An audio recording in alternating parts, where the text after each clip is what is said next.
Judge pauses Edmonton Police's plan to dismantle several encampments. Child dies in a hockey practice after having a puck hit his neck. British Columbia couple fights for the right to have a child in their one-bedroom apartment. York Southwestern Tenants Union shows that solidarity can defeat a landlord. Serbia's government looks to have won the snap election there. And Israel liquidates the Jabalia refugee camp in northern Gaza. Good morning. It's Monday, December 18th. I'm Nora. Here are your headlines.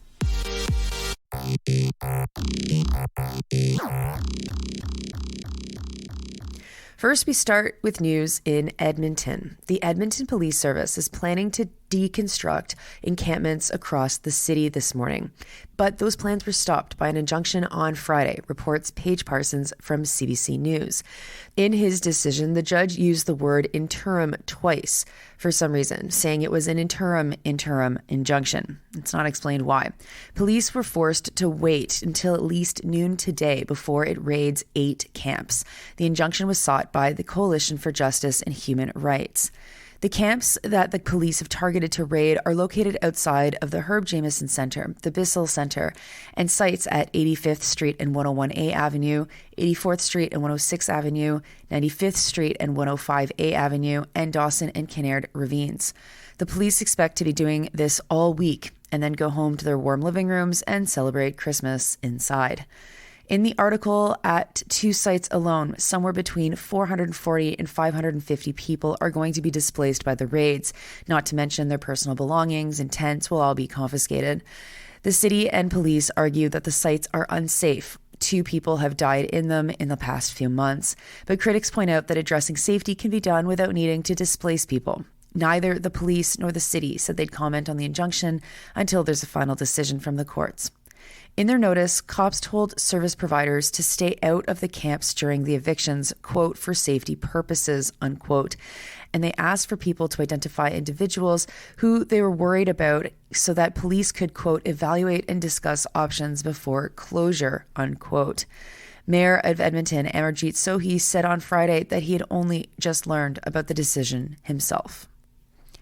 Next, a horrible thing happened last week in Saint-Eustache, Quebec. A boy who was 11 years old was hit by a puck inside of an arena and died as a result of the injury.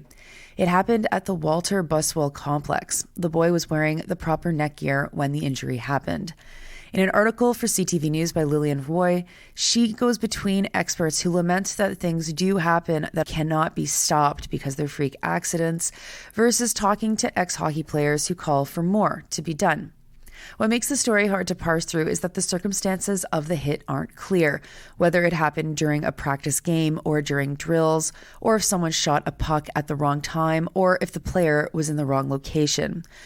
Roy talks to Trent McCleary, who had a career-ending neck injury in 2000. He had played for the Canadiens. He argues that neck protection isn't good enough to stop, quote, direct, hard impact, unquote. But Liberal MNA and former NHLer Enrico Ciccone said that what happened sounded like a freak accident and something that might not be able to be stopped, considering the quality of the gear that kids are expected to play with right now.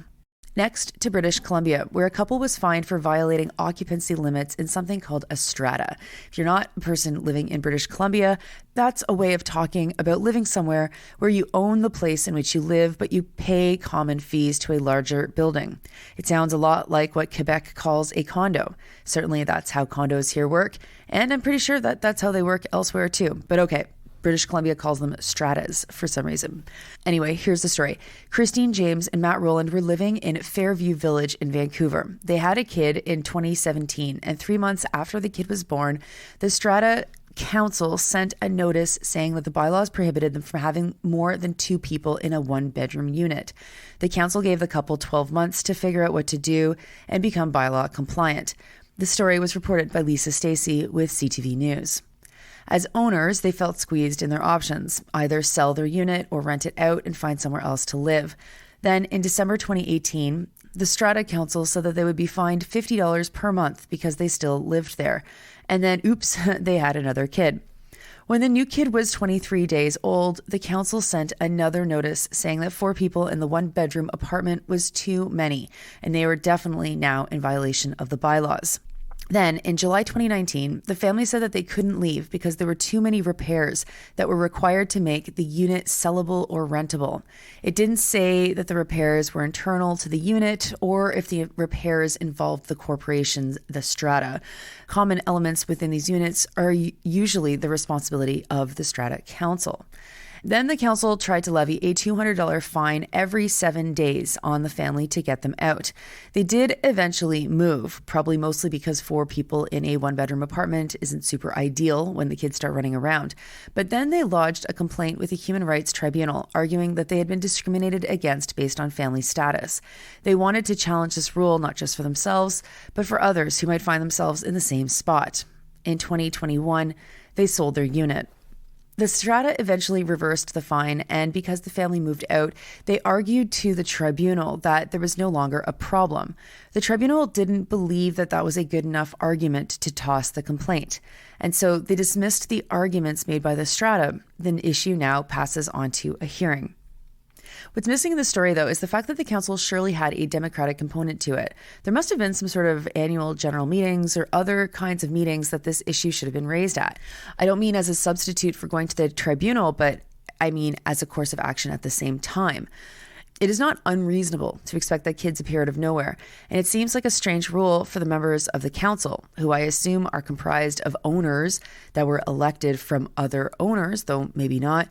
Anyway, I'd be curious to know if there are any internal debates at the council or among the members of the Strata to address this before the Human Rights Tribunal actually ruled on it. After all, the money that the council spends on legal fees would come right from the money that could otherwise be spent on repairs and maintenance. And children aren't a surprise. So was there any sort of democratic decision-making or debates happening within this corporation at the same time? Anyway, I don't know. And it'll be interesting to watch what happens next. Next to another story about fighting for the right to live somewhere. The York South Weston Tenants Union in Toronto had a very important victory over the weekend. According to their Twitter feed, they staged a 74-hour protest at Barney Rivers' 1440 Lawrence West property to help a tenant to get access to her unit. The tenant's name is Carmen, and her landlord, Barney River, and its owner, Salim Manji, locked Carmen out of her unit. Carmen had left to pay her landlord rent that she owed, and she was told she can return to her unit.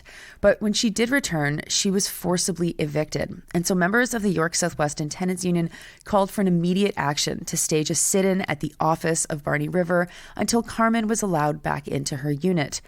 She owed just over $500.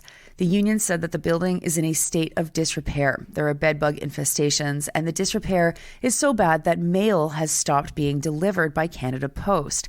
Because of this, Carmen didn't get a notice to participate in her own eviction hearing. The members of the union stood off with police over the days that they occupied the office. They said on their Twitter feed that Toronto police and fire poured resources into evicting Carmen, an older Black woman who had never had issues with her rent before. The union also got the landlord-tenant board to agree to an expedited time for another hearing. And so Carmen, in addition to actually having been able to get back into her unit because of the direct action, will also have her day in front of the tribunal next week.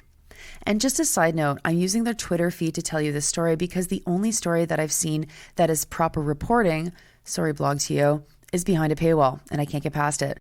Maybe someday we'll make enough money here at Sandy and Nora to pay for every paywall in Canada.